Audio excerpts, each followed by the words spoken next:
I've been meaning to make this video for quite a while now. I basically just haven't had the time, and every time I've had a bit of extra time, I just really haven't had the inclination to sit down and talk about what's happening and what has happened. Now you might wonder what a 10-year update is. Basically, 10 years ago, when I turned 50, I decided to change the priorities of my life. I basically decided to prioritize being able to travel, to go on adventures, and to do and see the things I wanted to do rather than work, basically. It was a change that had been developing for a few years and basically grew out of my experiments in becoming a minimalist, something that I'd been doing since about 2009. So between 2009 and 2012, I slowly downscaled my life from living in a house with 2 cars and motorbikes and a photo studio and a lot of equipment to basically being able to fit everything I owned into the mule, my cart that I used to go for my long walk, and got rid of as much as possible and made my life as simple and as minimalistic as possible. To mark the beginning of my new lifestyle, on my birthday in 2012, I set out on the test walk. The test walk was a first experiment to see if I was going to enjoy walking, and I wanted to make the test walk before I decided to do my big project, walking from Stockholm to Sydney, basically because I didn't want to start such a big project and then decide after maybe just a day or a week that, oh, this wasn't much fun, I should be doing something else. So on the 6th of June in 2012, I set out from Stockholm and walked to Åre and then back again through the wettest summer in Sweden in 100 years. Despite the fact that it was the wettest summer, I really enjoyed it, and I was inspired to continue, and I really knew that the walk that I was planning, my walk from Stockholm to Sydney, the walk between my two home cities, was going to be something special and something that I really wanted to do. A year later, in May of 2013, I finally left my apartment, returned the keys, and set off towards Sydney. That in itself is something that hopefully is becoming a book shortly. Oh, well, not shortly. I've been saying that for I don't know. I've been saying that for 6 years. So hopefully it's becoming a book sometime. So I won't go into the details of that too much. But basically, I walked for 2 years and 9 months through Europe, across America, down through Asia, and then down through Australia from Stockholm to Sydney. A journey of 20,000 kilometers, taking me 2 years and 9 months, and it was an excellent adventure.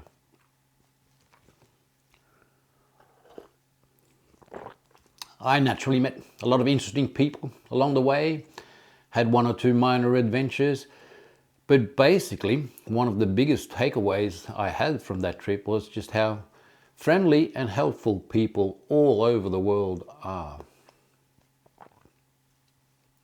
During that time, I managed to sneak in 1 or 2 other small adventures as well. One of them being my first proper longer bicycle tour.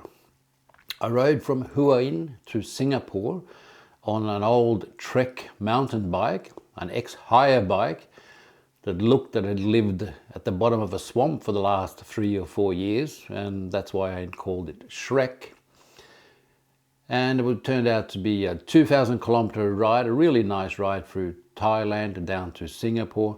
And if anybody wants to try bicycle touring and wants to go have an easy start, I can definitely recommend Thailand and Malaysia. Nice, easy countries to tour through, and because it's reasonably cheap, especially for somebody coming from Sweden to stay there, you don't have to camp that much. You usually have enough money to stay in cheap budget hotels along the way. But I also managed to have another adventure along the way. I was early when I got to Brisbane, and I was invited to go down to Sydney to spend Christmas with some friends. And it would have been too early for me to end the project, The Walk, but I decided that to go down to Sydney and to do it in a slightly different way.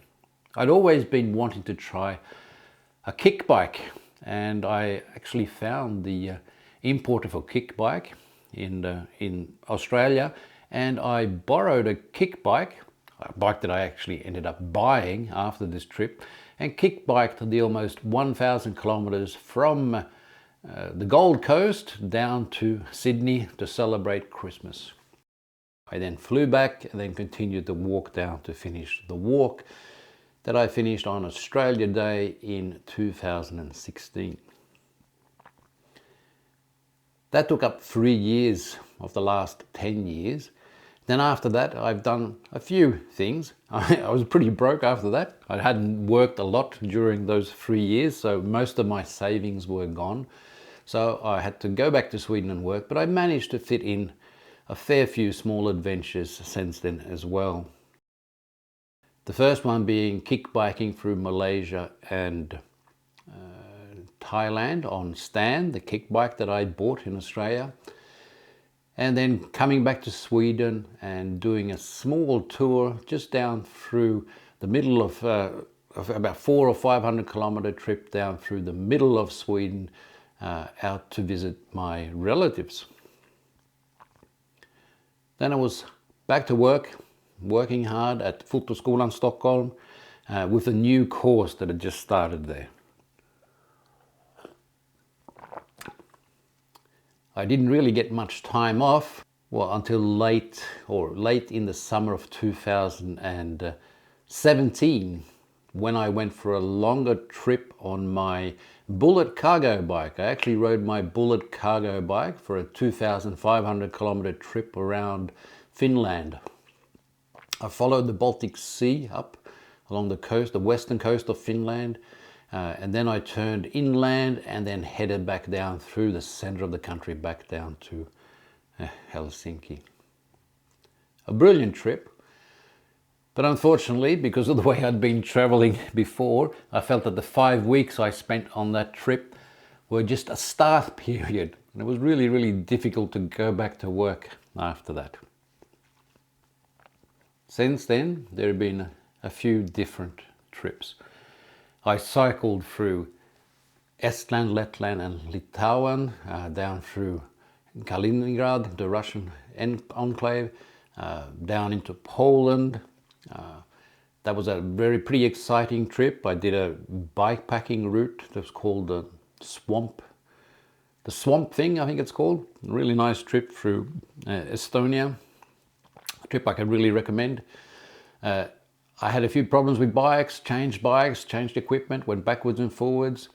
I rode down the east coast of the Baltic Sea through Sweden down to Germany, and then I rode a large part of the Trans-Germany bikepacking route down to the beginnings of the Alps, basically, where I took the bus over the Alps into Italy, rode a lap of Italy, and then went across and down into Croatia. And basically, in the end, after almost 10,000 kilometers and about close to 6 months of bicycle touring, I was getting a little bit tired of the European weather, so I flew back to Sweden, packed my stuff, and decided I was going to go to New Zealand to walk the Te Araroa Trail, or the South Island part of it anyway. I was a bit late deciding to do it that season. I knew I wasn't going to have enough time to do the whole trail, so I decided to do just the South Island. I spent a couple of weeks with traveling buddies in Thailand, and then headed off through Sydney down to Christchurch, and then headed off to start the Te Araroa. Something, if you ever want to do a proper long distance trail, something I can truly recommend. A great trip. The only problem was this was in 2020, and we all know what happened in 2020. In the end, I wasn't able to complete the whole trip. I only had about 300 kilometers left to go, but unfortunately the trails were closed due to COVID restrictions in New Zealand, and I ended up spending 2 weeks sharing a house in Christchurch with a bunch of other travelers and hikers. And it ended up costing me a lot of money getting back to Sweden, with plane tickets that I couldn't use and having to buy new expensive ones. But in the end I managed to get back here, and it was time to head back and work again. 2021, I didn't really get a chance to do that much traveling, but I did get out on my motorcycle, go for a short trip, and did a few local trips and tours. But it was still pretty restricted due to the COVID restrictions, and I really didn't feel I had the opportunity to go anywhere else. But in 2022, I flew down to Portugal and did the southern part of the European Divide bikepacking trail. I went through Portugal, Spain and France on the European Divide bikepacking trail, and then chose a slightly easier route to the Eurovelo 15 up through Germany, following the Rhine Valley, and then eventually made it back to the south of Sweden, or to Rostock in Germany, where I took the ferry back home. A trip that ended up being 5,000 kilometers and full of really, really great experiences, and made me appreciate how much there is here in Europe to explore. We don't really have to go that far. We don't have to go to South America, we don't have to go to Australia, and we don't have to go to America to find some really spectacular scenery and enjoy ourselves. With that said, I still want to go to all those places, especially South America. That leads us up until now. I've been working for, 3.5 months since I returned from my last trip. And I sort of wondering, am I going to continue with this lifestyle that I have started? And if so, how am I going to do it? I've been giving that a lot of thought lately. And I'm not quite sure that I have come to the correct or a conclusion yet. But I do feel that I love the lifestyle of being out traveling, exploring. I mean, who doesn't love that? And I would like to even to be able to do it a little bit more. Unfortunately, I'm not rich. I do this with my own savings, and I have to work in between the trips to be able to do it. And that is probably one of the things that will have to change. I've been very lucky. I've been working a very interesting, a very fun job for the last 6 years since I returned to Sweden in 2016. And the last 3 or 4 years I've managed to get a contract where I'm actually off work 6 months of the year, and then I travel for 6 months of the year. But even that now is starting to change, and I think that's one of the big things that's going to have to change in the coming years. Exactly how I'm going to do it, I'm not sure, but I am quite certain that there's going to be quite a radical change on the work front. If that's going to happen, I really need to make money in some other way. Maybe I will have to make more and better YouTube videos and see if I can eventually build up this channel to the degree where I can actually make some money on it. As it is at the moment, I don't get anything for the stuff I do here. I mean, I haven't really put a hell of a lot of effort into it either, so I mean, that's not all that strange. But I suppose that could be an opportunity going forward. We'll see. I have been trying to get a lot better in producing moving material, video and film, and it's probably something that I want to continue exploring. Making these YouTube videos is a part of that, so it's probably something I will continue even if I don't try to make it a viable economic concern. At the moment, I don't really have a future trip planned. I was planning to ride my motorcycle down to Portugal, spend a month or two exploring the south of Spain and Portugal on that, come back to Sweden in May, and then do the northern part of the European Divide biking trail through Finland, Norway and Sweden and down into Denmark. But if I'm going to change my work situation, I'm not quite sure if I'll be able to head off down to Portugal. I still hope to be able to do the northern part of the European Divide in May, June, July, in this coming summer. But I might not be able to get down to Portugal and Spain on my motorbike. I might have to concentrate on making some money instead. Nevertheless, things are happening.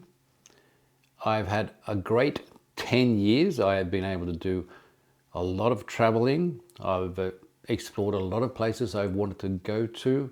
And even with the interruption for COVID and with the constant interruptions for making money to be able to do this, I have been able to do quite a bit of traveling. It's something I really want to continue to do. So after 10 years, am I bored with the lifestyle? No, absolutely not. In many ways, I want to explore it even more. Possibly make my life even more on the road than it has been so far. We'll see what happens. There's a lot to do. The coming year, I'm going to try to organize myself, do the northern part of the European Divide, and then somehow, hopefully, continue for at least another 10 years doing what I've been doing so far. Cheers.